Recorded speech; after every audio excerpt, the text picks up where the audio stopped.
Blood में urea बढ़ जाए तो यूरेमिया बोलते हैं। 40 मिलीग्राम से ऊपर होने के बाद यूरेमिया होता है। जो ब्लड में नॉर्मल यूरिया की वैल्यू है 17 से 30 mg।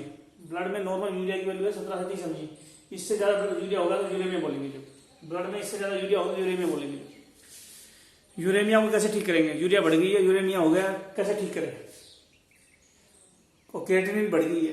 क्रिएटिनिन और यूरेमिया दोनों किडनी फेलियर से होते हैं। जो किडनी खराब हो जाए तो ब्लड में यूरिया बढ़ जाएगा, यानी यूरेमिया हो जाएगा।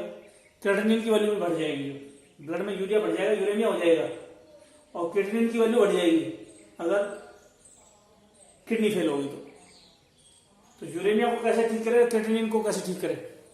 हम बोलेंगे आर्टिफिशियल किडनी हेमोडायलिसिस से।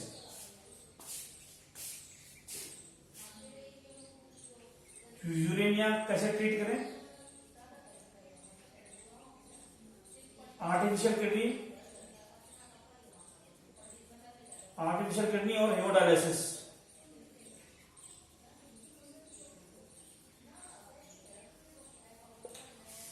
मशीन होती है एक, आर्टिफिशियल किडनी एक मशीन होती है, या जिसको हेमोडायलिसिस बोलते हैं। इसके थ्रू ब्लड का यूरिया भी ठीक कर देते, क्रिएटिनिन भी ठीक कर देते हैं। मेरे पापा को हुआ था। जो मेरे पापा की किडनी फेल हो गई थी, जो तो पता है क्रिएटिनिन कितना हो गया था? 1.2 से ऊपर नहीं जाना चाहिए, 7 तक चला गया था। जो और यूरिया 40 से ऊपर नहीं होना चाहिए, पापा का 120 चला गया था। जो तो उसके बाद उससे डायलिसिस हुई थी। जो डायलिसिस या हेमोडायलिसिस जो होती है, इससे यूरिया जो 120 से पूरा तो नॉर्मल नहीं होगा, 50-40 तक पहुंच जाता है। जो अपर लिमिट तक पहुंच जाता है। क्रिएटिनिन भी 7 से 4 तक आ जाता है, 4-3 तक आ जाएगा। पूरी तरह से ठीक नहीं होगा, लेकिन हो जाता है, क्योंकि लगातार फिर किडनी ट्रांसप्लांट ही एक ऑप्शन होता है। इसके बाद जो है, अगर ये आर्टिफिशियल किडनी पूरी तरह से काम ना करे तो पूरी परमानेंट इलाज तो किडनी ट्रांसप्लांट है। किडनी ट्रांसप्लांट करो, यही एक रास्ता है। किडनी चढ़ाना ही एक रास्ता है किडनी फेल को ठीक करने की। किडनी चढ़ानी पड़ेगी।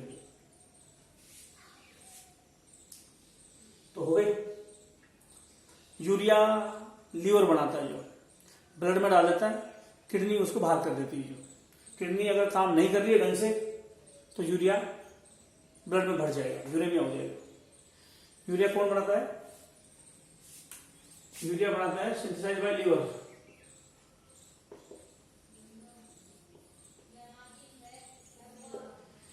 यूरिया लीवर बनाता है, ब्लड में डाल देता है, ब्लड में से किडनी बाहर कर देती है। जो लेकिन जिस आदमी की किडनी खराब है तो यूरिया को बाहर नहीं कर पाएगी, ब्लड में यूरिया बढ़ जाएगा, यूरेमिया हो जाएगा। फिर आर्टिफिशियल किडनी से ठीक करना पड़ेगा सब कुछ। अच्छा, क्रिएटिनिन मसल्स वगैरह में बनती है। जो तो ये ब्लड में सारी चीज प्रेजेंट होती है। एक्सक्रीटरी मटेरियल भी ब्लड में होते हैं। और ब्लड में क्या क्या हो सकता है? जो इनके साथ साथ ब्लड में यूजफुल चीजें भी होती है। फूड की, खाने की, डाइजेस्टेड फूड भी होता है। वो क्या क्या होता है बता रहा हूं। डाइजेस्टेड फूड भी ब्लड में होता है। जो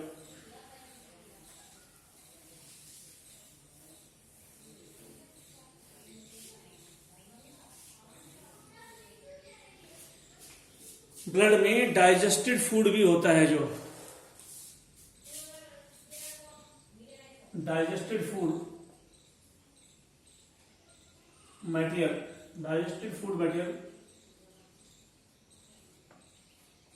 इन ब्लड।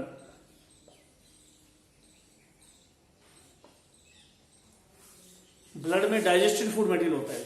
क्या क्या चीज? जो एलिमेंट्री कैनाल में जो हम खाना खाते हैं, वो डाइजेस्ट होने के बाद जो चीज बनती है ब्लड में सारी मिलती है। Amino acids, fatty acid, glycerol, amino acid, fatty acid, glycerol, sugar, cholesterol.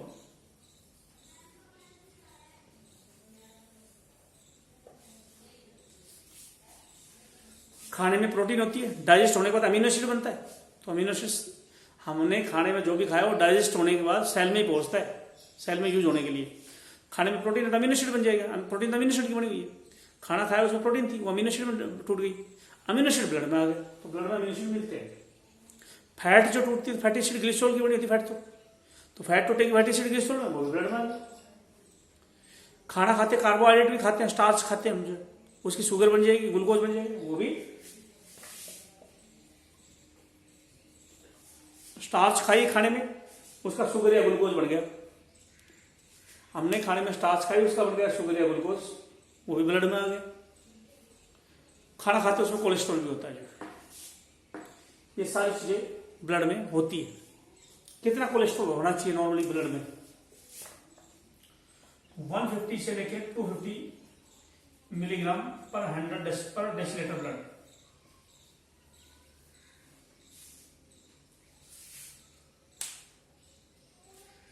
क्या कहा मैंने? 100 ml ब्लड में इतना कोलेस्ट्रॉल होना चाहिए। लेकिन आज जो आदमी एक्सरसाइज नहीं करेगा तो कोलेस्ट्रॉल यूज तो होगा नहीं, ब्लड में बढ़ा रहेगा। इसलिए आज कोलेस्ट्रॉल की वैल्यू बताया ब्लड में कितनी कितनी मिलती है? 350, 400, 500, 600, इतनी इतनी कोलेस्ट्रॉल ब्लड में बढ़ जाता है। वो सारा कोलेस्ट्रॉल हार्ट अटैक करवाएगा। कोलेस्ट्रॉल तो हार्ट अटैक करवाता है, जो ज्यादा कोलेस्ट्रॉल होगा तो सांस फूल जाता है, हार्ट अटैक आता है कोलेस्ट्रॉल से। तो कोलेस्ट्रॉल से हार्ट अटैक आता है, और हार्ट अटैक आता है कोलेस्ट्रॉल से। और वैसे कोलेस्ट्रॉल यूजफुल भी है। कई हार्मोन है हमारी बॉडी के जो स्टीरॉयड है कोलेस्ट्रॉल से बनते हैं, टेस्टोस्टेरोन, एस्ट्रोजन। जिस हार्मोन के नाम में स्टीरोन हो वो कोलेस्ट्रॉल से बनता है। स्टीरोन, टेस्टोस्टेरोन, प्रोजेस्टेरोन, ये कोलेस्ट्रॉल के हार्मोन है, कोलेस्ट्रॉल से बनते हैं। तो कोलेस्ट्रॉल से बनते हैं, टेस्टोस्टेरोन हार्मोन भी बनते हैं, यूजफुल चीज है, लेकिन ज्यादा नहीं होना चाहिए। नॉर्मल वैल्यू है। कुछ जगह 200 mg लिखते हैं, 250 में नहीं लिखते। मैं 250 में लिख दिया, कई जगह 200 वैल्यू लिखी होती है। तो कोलेस्ट्रॉल बढ़ना नहीं चाहिए। तो ब्लड में कोलेस्ट्रॉल होता है, ये नॉर्मल वैल्यू है, इससे ज्यादा होगा तो दिक्कत होगी। कोलेस्ट्रॉल जो होता है ये कोलेस्ट्रॉल ज्यादा हो जाए तो बोलते हैं हाइपर कोलेस्ट्रोलेमिया।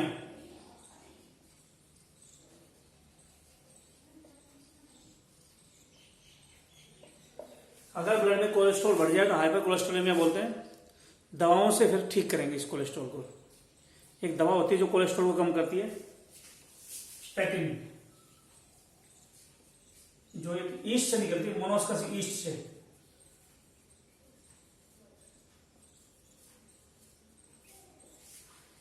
एक दवा होती है स्टैटिन, जो निकलती है मोनोस्कस ईस्ट है। मोनोस्कस, तुम ये सोचना कि ईस्ट का साइंटिफिक नेम सिर्फ सैक्रोमाइसिस सेरेसी है। कई है ईस्ट, तो जो एक साइड की कोई फंगस है सबको ईस्ट बोल देंगे, टोरूला को भी बोल देंगे, क्रिप्टोकोकस को भी बोल देंगे, मोनोस्कस को भी बोल देंगे। तो ये वाली ईस्ट है, इससे स्टैटिन निकलता है जो कोलेस्ट्रॉल को घटाता है। कोलेस्ट्रॉल लॉवरिंग एजेंट है ये। शुगर पे आओ, ब्लड में शुगर कितनी होनी चाहिए नॉर्मल, और कब कम ज्यादा हो जाती है। ये सारी चीज प्लाज्मा के अंदर प्रेजेंट है। कोलेस्ट्रॉल भी प्लाज्मा में, fatty acid, minerals, amino acid, जितनी भी चीजें कराना सब प्लाज्मा की है। और शुगर पे आओ,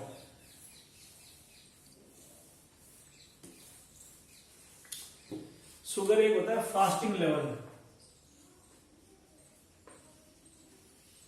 70 से 110। दूसरा है पोस्ट प्रांडियल लेवल पीपी 110 से 140 मिलीग्राम पर डेसीलीटर।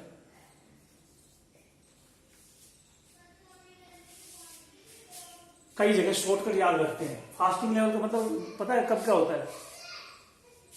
जैसे किसी को शक है कि मेरे शुगर की बीमारी तो नहीं है, तो क्या करना पड़ेगा? शुगर की बीमारी चेक करने के लिए रात को खाना खा के सोएगा, सुबह उठेगा, सुबह कुछ नहीं करना, खाना वगैरह कुछ नहीं खाना, सीधा डॉक्टर के पास जाओ, ब्लड सैंपल दे दो। इसको फास्टिंग लेवल बोलते हैं। फास्टिंग का लेवल का मतलब ये नहीं व्रत कर रखा है, फास्ट कर रखा है, ऐसा नहीं है। फास्टिंग लेवल का शुगर टेस्ट करने का मतलब क्या है? फास्टिंग लेवल पे शुगर टेस्ट करने का मतलब होता है कि रात को खाना खाया था, फिर रात को खाना खा के सोया था, उसके बाद सुबह ही टेस्ट कराया, इसको फास्टिंग लेवल बोलते हैं। तो ये सिंपल तरीका होता है, 100 याद रख लो। 100 mg 100 ml, ये ज्यादा बेटर होता है। 100 ml ब्लड में 100 मिलीग्राम शुगर होनी चाहिए, बुक में ही दे रखी है। पोस्ट प्राण फिर डॉक्टर दो चेक करता है, एक तो फास्टिंग लेवल चेक करता है, रात को खाना खा के सोया था फिर आ गया, उसका चेक कर लिया और जितना भी आया ठीक है, फिर उसको बोलेंगे कि जा 2 रोटी खा ले घर जाके जो, और रोटी खाने के 1 घंटे बाद आ जा, इसको बोलेंगे पीपी, पोस्ट प्रांडियल। पोस्ट मतलब बाद में, प्रांडियल मतलब ब्रेकफास्ट के बाद में, तो पोस्ट प्रांडियल लेवल मतलब ब्रेकफास्ट के बाद में होता है। तो पोस्ट प्रांडियल लेवल पता है कितना होता है? जो 110 से 140 तक होता है। इस लेवल से ज्यादा मिले तो शुगर की बीमारी है, डायबिटीज है जो, तो डायबिटीज नहीं होनी चाहिए। तो शुगर लेवल इनसे ज्यादा हो जाए क्या बोलेंगे? Hyperglycaemia. Hyperglycaemia, more sugar in the blood, more sugar in blood. Blood में अगर शुगर ज्यादा हो जाए, ब्लड में शुगर ज्यादा हो जाए तो क्या बोलोगे? हाइपरग्लाइसेमिया, और ये डायबिटीज बीमारी हो जाती है, डायबिटीज मेलिटस। डायबिटीज इंसिपिडस भी होती है, उसमें शुगर लेवल बढ़ता नहीं है। तो शुगर की बीमारी जिसको मधुमेह बोलते हैं, डायबिटीज मेलिटस बोलते हैं, इसमें ब्लड शुगर लेवल बढ़ जाता है। तो ये था, कई बार क्वेश्चन एक दे रखा था, इसको दूसरी वैल्यू में कन्वर्ट करना चाहूं, एक क्वेश्चन था, 1 लीटर ब्लड में कितना मिलीग्राम ग्लूकोज होता है? तो बोलोगे जी 100 ml को 1 लीटर में कन्वर्ट करना है, तो 1000 ml से 1 लीटर बनता है, तो 10 से मल्टीप्लाई कर दो, ये 100 है, इसको 10 से मल्टीप्लाई कर दो, 1000 ml हो गया, 1 लीटर हो गया।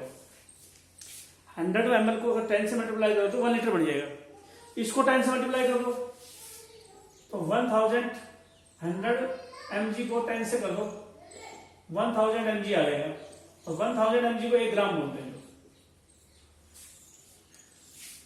अगर 100 ml ब्लड जो है उसको 10 से मल्टीप्लाई करो तो 1 लीटर बन जाएगा, 1 लीटर हो जाएगा, 1000 ml 1 लीटर। इसको 10 से मल्टीप्लाई करोगे तो 1000 mg यानी 1 ग्राम, यानी 1 लीटर ब्लड में 1 ग्राम ग्लूकोज होता है। 1 लीटर ब्लड में 1 ग्राम ग्लूकोज होता है, लेकिन ये ग्लूकोज होता है प्लाज्मा में जो। तो ब्लड शुगर के बारे में लिखा है टॉपिक। ब्लड शुगर के बारे में ज़्यादा डिटेल हम पढ़ेंगे एंडोक्राइन सिस्टम, हार्मोन वाले चैप्टर में, और डाइजेस्टिव सिस्टम में। डाइजेस्टिव सिस्टम पढ़ेंगे उसमें, हार्मोन वाला चैप्टर है उसमें पढ़ेंगे, उसमें सब कुछ पढ़ेंगे इसके बारे में जो, किसके बारे में? ये ब्लड शुगर वगैरह के बारे में जो। लेकिन अभी ब्लड का टॉपिक चल रहा है, प्लाज्मा का टॉपिक चल रहा है, प्लाज्मा में क्या क्या है उस पर चल रहा है, इसलिए मैं करवा रहा हूँ।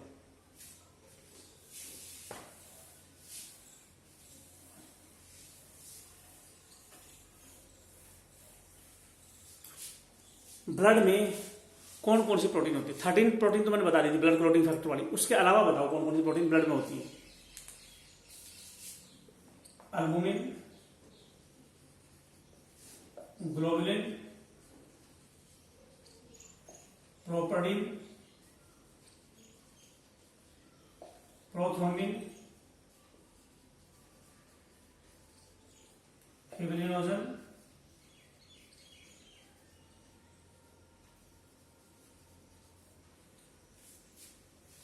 ये प्रोटीन है, ये प्लाज्मा में प्रेजेंट होती है। 13 फैक्टर, दो तो आ गए, 2 फैक्टर तो ये, 11 फैक्टर जो बच गए उनको मैं नाम नहीं लिख रहा, बस वो हो गई। इन प्रोटीन्स के ऊपर आओ जो एल्बुमिन जो होती है, चलो इनके बारे में देखो। प्रोथ्रोम्बिन और फिब्रिनोजन ब्लड क्लॉटिंग में काम आती है, हमने देख चुके हैं जो। लीवर बनाता है इनको जो। अगर 2 बीमारियां होती फिब्रिनोजन की कमी से, ए फिब्रिनोजेनेमिया,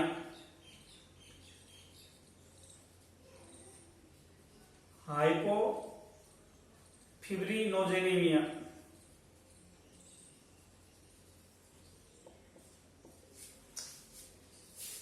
ए फिब्रिनोजेनेमिया मतलब no fibrin in blood, no fibrinogen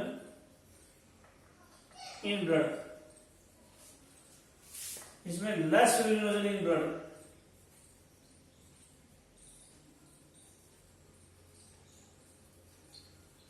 दोनों ही जेनेटिक डिसऑर्डर है।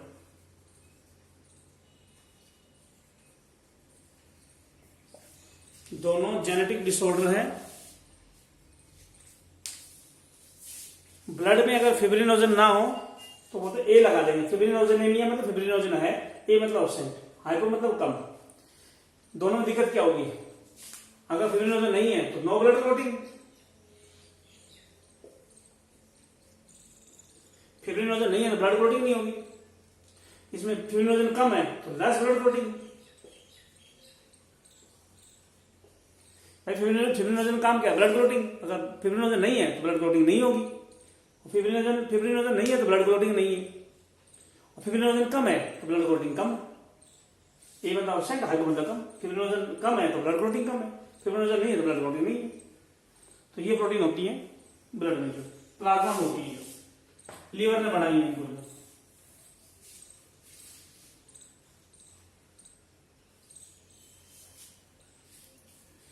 प्रोपोडिन एंटीबैक्टीरियल प्रोटीन है।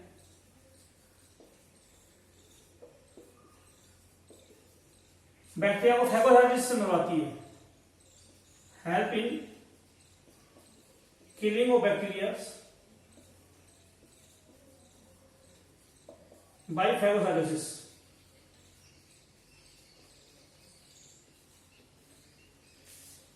प्रोपोडिन प्रोटीन बैक्टीरिया को फैगोसाइटोसिस से मरवाती है। जो प्रोपोडिन जो होती है, प्रोपोडिन एंटीबैक्टीरियल प्रोटीन है, बैक्टीरिया को मारने वाली प्रोटीन है प्रोपोडिन, और बैक्टीरिया को मारेगी फैगोसाइटोसिस। फैगोसाइटोसिस तो डब्ल्यूबीसी करेगा, लेकिन उसकी हेल्प करेगी फैगोसाइटोसिस, बैक्टीरिया को फैगोसाइटोसिस होने में हेल्प करेगी प्रोपोडिन प्रोटीन्स। अच्छा, अल्बुमिन और ग्लोबुलिन।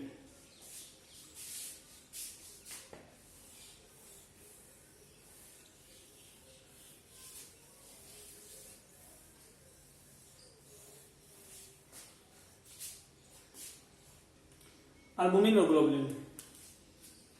ग्लोबुलिन 3 टाइप की होती है, अल्फा, बीटा और गामा। इन तीनों में ये स्मॉलेस्ट है,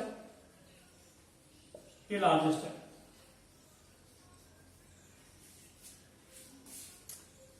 ये इंटरमीडिएट साइज की है। जब जेल इलेक्ट्रोफोरेसिस करते हैं, जेल इलेक्ट्रोफोरेसिस करते हैं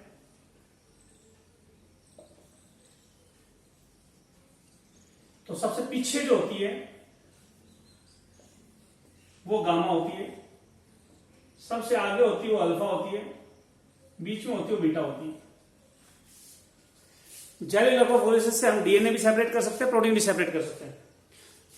इसमें जो पीछे रह जाए वो बड़ी होती है, जो सबसे आगे हो जाए वो छोटी होती है। छोटी सबसे आगे चलती है, पीछे सबसे बड़ी होती है। जो तो गामा जो ग्लोबुलिन है वो सबसे पीछे चलेगी, अल्फा सबसे आगे चलेगी, बीटा बीच में, अल्फा सबसे छोटी है, गामा सबसे बड़ी है। गामा ग्लोबुलिन जो होती है, गामा ग्लोबुलिन इसका दूसरा नाम इम्यूनोग्लोबुलिन है। आईजी बोलते हैं। ये इम्यूनिटी देती है, प्रोवाइड इम्यूनिटी। और ये कई टाइप की हो, मैं सारी करवा चुका हूं, IgA, IgD, IgE, IgG, IgM, सारी इम्यूनोग्लोबुलिन। अल्फा ग्लोबुलिन किसको कहा है? अल्बुमिन और ग्लोबुलिन में डिफरेंस क्या है? ये वाटर सोल्यूबल होती है, ये साल्ट सोल्यूबल होती है।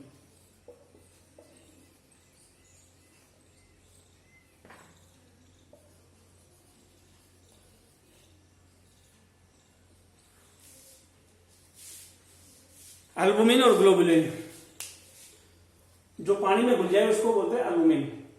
एल्बुमिन प्रोटीन पानी में घुल जाती है, ग्लोबुलिन पानी में नहीं घुलती, साल्ट में घुलती है। तो ग्लोबुलिन समझ गए? गोल्ड प्रोटीन जो साल्ट में घुल जाए उसको ग्लोबुलिन बोलते हैं, ग्लोबुलर होती है, गोल्ड होती है। गोल्ड प्रोटीन साल्ट में घुल जाए तो ग्लोबुलिन बोलते हैं। ये 3 टाइप की होती है, छोटी है अल्फा, बड़ी है बीटा, सबसे बड़ी है गामा। गामा ग्लोबुलिन इम्यूनिटी देती है, इसलिए इसका नाम है इम्यूनोग्लोबुलिन। ग्लोबुलिन तो इसका नाम हो गया, इम्यूनिटी देती है। तो इम्यूनोग्लोबुलिन को आईजी से रिप्रेजेंट करते हैं। और कई टाइप की ए, डी, ई, जी, एम, सारी मैं करवा चुका हूँ, सारी प्लाज्मा में प्रेजेंट होती है, सारी डिटेल में ब्लड में ले चुका था। जो ये सारी इम्यूनोग्लोबुलिन, सारी एंटीबॉडी ब्लड प्लाज्मा में प्रेजेंट होती है। जिसमें अगर मैं बात करूं,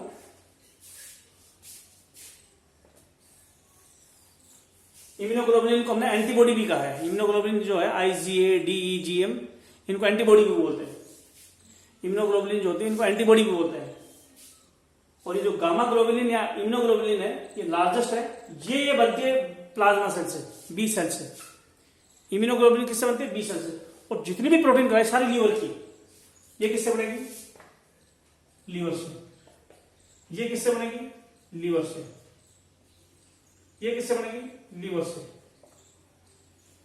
बीटा वाली सारी प्रोटीन इम्यूनोग्लोबुलिन या IG के अलावा, इम्यूनोग्लोबुलिन IG के अलावा सारी प्रोटीन इम्यूनोग्लोबुलिन जो है या एंटीबॉडी है, इसके अलावा सारी प्रोटीन ब्लड की लीवर ने बनाई है। इम्यूनोग्लोबुलिन जो है वो किसने बनाई है? WBC ने बनाई है, बी सेल ने बनाई है, जिसको प्लाज्मा सेल बोलते हैं। बी सेल को जब एंटीबॉडी बनाती है तो अल्फा वाली भी दो टाइप की होती है साइज के अकॉर्डिंग, अल्फा 1 और अल्फा 2। अल्फा दो टाइप की होती है, 1 और 2। तो चलो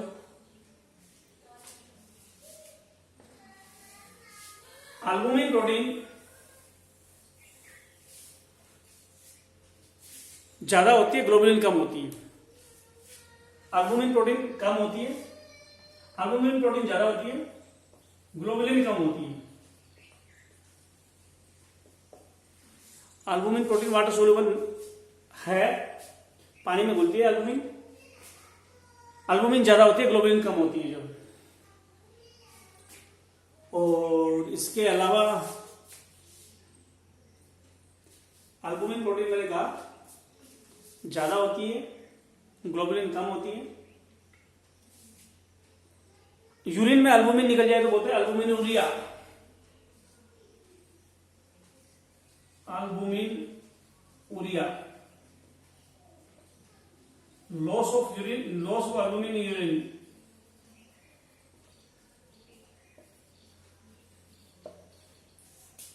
albumin protein maintain osmotic pressure in blood.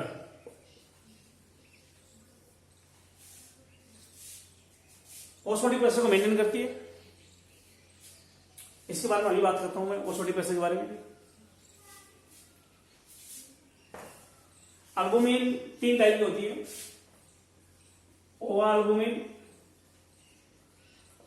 लैक्ट albumin, serum albumin.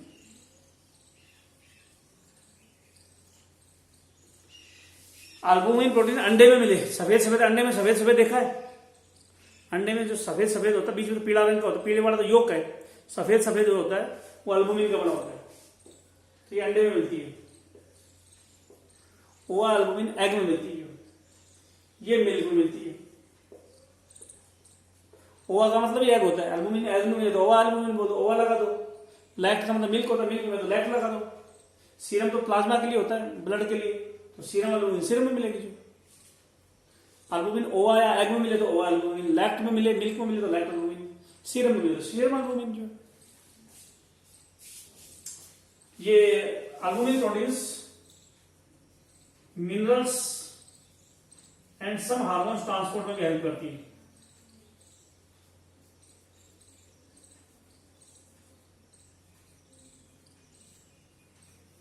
Minerals, albumin protein minerals को भी ट्रांसपोर्ट करती है अंदर, अपने साथ अटैच करके मिनरल को एक जगह दूसरी जगह लेके जाती है। कुछ हार्मोन भी एल्बुमिन से जुड़ जाते हैं और ट्रांसपोर्ट में हेल्प करती है। कुछ हार्मोन को ट्रांसपोर्ट करती है, मिनरल्स को ट्रांसपोर्ट करती है एल्बुमिन प्रोटीन से। ऑस्मोटिक प्रेशर का एक एग्जांपल लेके बताता हूं मैं। हमारे फादर इन लॉ के पैर में स्वेलिंग आ गई थी। डॉक्टर ने कहा किडनी चेक कराओ, यूरिन टेस्ट करो। जब यूरिन टेस्ट किया तो उसमें बहुत ज्यादा एल्बुमिन यूरिन में आ रही थी, बहुत ज्यादा। अब तुम बताओ, यूरिन में एल्बुमिन आने से पैर की स्वेलिंग का क्या लेना देना चाहिए? तो हम बोलेंगे एल्बुमिन प्रोटीन पानी को पकड़ के रखती है, पानी को पकड़ के रखे प्रेशर को क्या बोलते हैं? Osmotic pressure. पानी को, प्रोटीन पानी को पकड़ लेती है। पानी को खींचने वाला प्रेशर ऑस्मोटिक प्रेशर होता है। पानी को खींचने वाला प्रेशर ऑस्मोटिक प्रेशर होता है।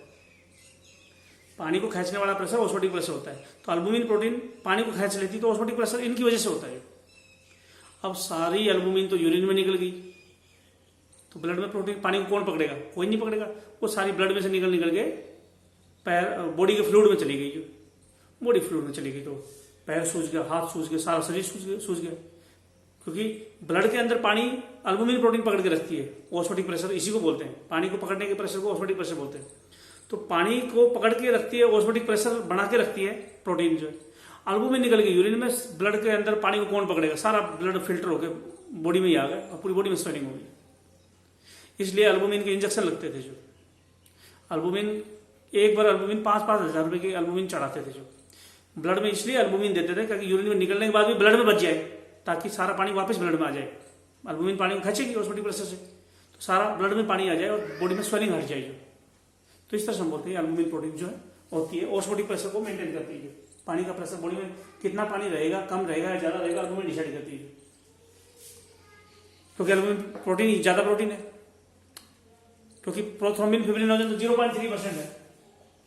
0.3% प्रोथ्रोम्बिन है और 0.3% ही फिब्रिनोजन है।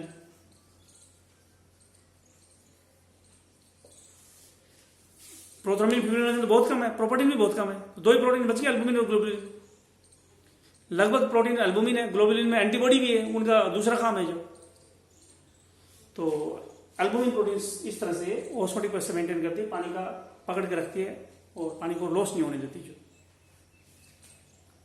ठीक है, तो ये टॉपिक था ब्लड प्लाज्मा का। बॉडी फ्लूइड कितने टाइप के होते हैं वो करवा रहा हूं मैं जो।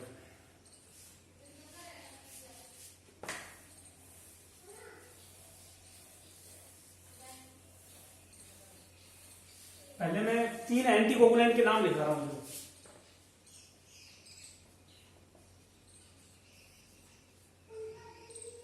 एंटीकोगुलेंट, मैंने कनेक्टिव टिश्यू में एंटीकोगुलेंट के नाम लिखा दिए थे, लेकिन और जो है हिपेरिन के जैसे और एंटीकोगुलेंट जो होते हैं, जो ब्लड बैंक में यूज होते हैं, उनके नाम लिखा रहा हूं मैं। जिनके नाम, जिन एंटीकोगुलेंट के नाम मैंने नहीं लिखवाए वो लिखवा रहा हूं। ACD, acid citrate dextrose. CPD, citrate phosphate dextrose. ACD, acid citrate dextrose. CPD, citrate phosphate dextrose. EDTA, ethylene diamine tetraacetic acid. ये सारे ब्लड के एंटीकोएगुलेंट है जो ब्लड को जमने नहीं देते जो।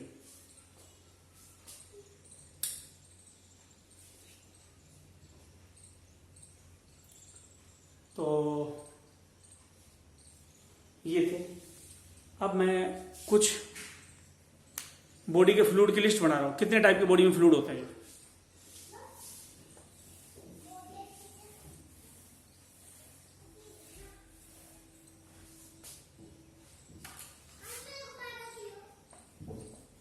Types of body fluid,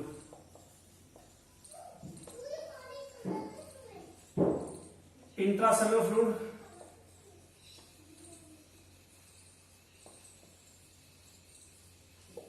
extracellular fluid, intracellular fluid,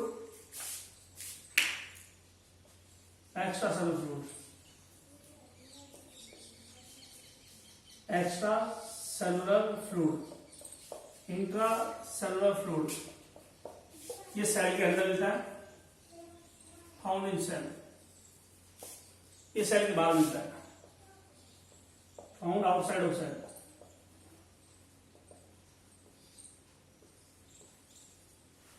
extracellular fluid कई टाइप के होते हैं।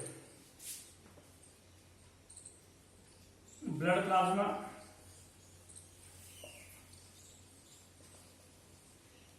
Lymph plasma, interstitial fluid,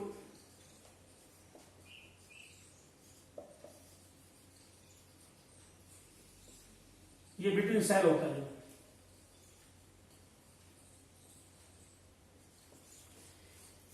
blood का प्लाज्मा भी सेल के बाहर होता है, इसलिए एक्स्ट्रासेलुलर फ्लूइड है। आरबीसी डब्ल्यूसी के बाहर है फ्लूइड प्लाज्मा। लिम्फ का प्लाज्मा भी ऐसा ही होता है। नॉर्मल सेलों के बाहर जो होता है उसको इंटरस्टिशियल फ्लूइड बोलते हैं। नॉर्मल सेल के बाहर जो फ्लूइड होता है उसको इंटरस्टिशियल फ्लूइड बोलते हैं। ब्लड और लिम्फ में भी प्लाज्मा जो है एक्स्ट्रासेलुलर फ्लूइड है। और क्या कौन सा इंट्राओक्यूलर फ्लूइड,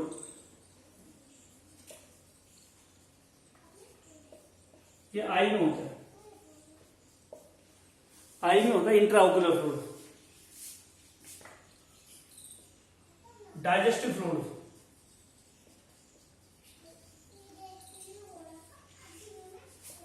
एलिमेंट्री कैनाल में जो सारे डाइजेस्टिव फ्लूइड है, गैस्ट्रिक जूस है, इंटेस्टाइनल जूस है, सब डाइजेस्टिव फ्लूइड है।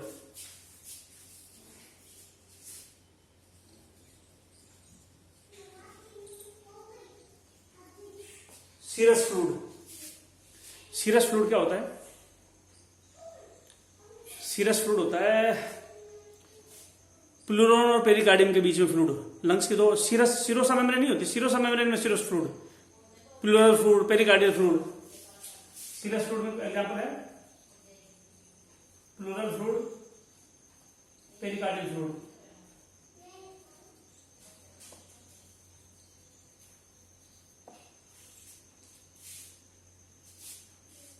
प्लूरल फ्लूइड लंग्स की मेम्ब्रेन के बीच में होता है, हार्ट की मेम्ब्रेन के बीच में होता है पेरिकार्डियल फ्लूइड। प्लूरल फ्लूइड समझ गए, मैं करा रखा है, मैंने कराया था। लंग्स के बाद दो मेम्ब्रेन होती है, प्लूरल मेम्ब्रेन उसका फ्लूइड है। हार्ट के बाद पेरिकार्डियल मेम्ब्रेन होता है, उसका फ्लूइड है। इनको सीरस फ्लूइड बोलते हैं। साइनोइड फ्लूइड, ज्वाइंट में मिलता है। साइनोइड फ्लूइड ज्वाइंट में होता है।